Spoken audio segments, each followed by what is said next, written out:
ఈ reel especially boys కోసం. వెళ్తే వెళ్ళారు, 100 కాదు 80 కాదు 160 స్పీడ్లో వెళ్ళండి, మీకు ఎవరు ఏమనరు. ఎందుకంటే మీరు అమ్మ చెప్పినా వినరు, నాన్న చెప్పినా వినరు, మాలాంటి సిస్టర్స్ చెప్తే అస్సలు వినరు. సో ఒక హెల్మెట్ క్యారీ చేసుకుంటే ఏం పోదు కదా. నార్మల్గా హెల్మెట్ పెట్టుకొని ఏదైనా స్పీడ్గా వెళ్ళక పడిపోయినా కూడా కాల్లో చేతిలో ఇరిగి 1 సంవత్సరం లేదా 2 సంవత్సరాల్లో మీరు కోలుకుంటారు.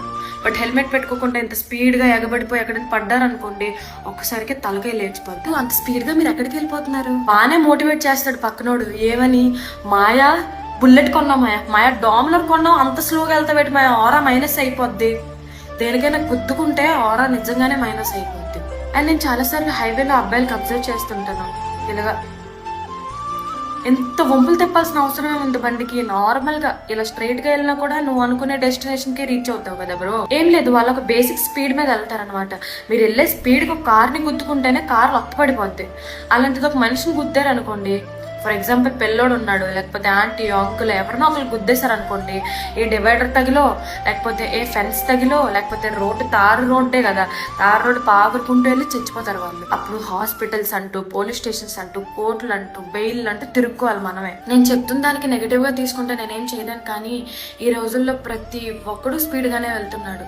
రోజు అస్సలు బాగాలేవు, ఒక రోజుకి ఒక 20-30 యాక్సిడెంట్లు వినాల్సి వస్తుంది మనం. సో ప్లీజ్ బాయ్స్, రోడ్డు మీద హైవేస్ మీద వెళ్ళేటప్పుడు నెమ్మదిగా స్లోగా ఒక బేసిక్ స్పీడ్ తో వెళ్ళొచ్చు కదా.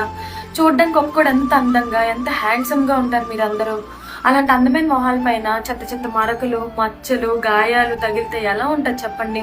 మళ్ళీ 1 సంవత్సరం 2 సంవత్సరాల వరకు పోవు, కొందరికైతే జీవితాంతం పోవు. మీకు వేరే వేరే ప్రపంచాలు ఉండొచ్చు, బట్ మిమ్మల్ని నమ్ముకున్న పేరెంట్స్ కి మీరు మాత్రమే ప్రపంచం. ఐ మీన్ మనం మాత్రమే ప్రపంచం. మన అమ్మ నాన్నలకి మనకి ఏదైనా అయితే ఆ గుండెలు అస్సలు తట్టుకోలేవు తెలుసా. ఇంకా వాళ్ళు బతికి చచ్చినట్టు మనకి ఏమైనా అయి చచ్చిపోతే. దేవుడిచ్చే చావు వేరు, ఇలా మనం కోరుండి స్పీడ్గా వెళ్ళిపోయి ఢీ కొట్టి చచ్చిపోవడాలు వేరు. సో మీ అందరికి ఒక చిన్న చెల్లిగా, ఒక అక్కగా చెప్తున్నా, నెమ్మదిగా వెళ్ళండి, ఇంటికి క్షేమంగా చేరుకోండి. ఎంత లేట్గా వెళ్ళినా ఏమీ అవ్వదు. సో మీ అందరికి ఒక చిన్న చెల్లిగా, ఒక అక్కగా చెప్తున్నా, నెమ్మదిగా వెళ్ళండి, ఇంటికి క్షేమంగా చేరుకోండి. ఎంత లేట్గా వెళ్ళినా ఏమీ అవ్వదు. ఎండ్ ఆఫ్ ది డే హ్యాపీగా, సేఫ్గా, సెక్యూర్డ్గా వెళ్ళిపోండి ఇంటికి. అంతకు మించి అమ్మ నాన్నలకి ఏమీ వద్దు.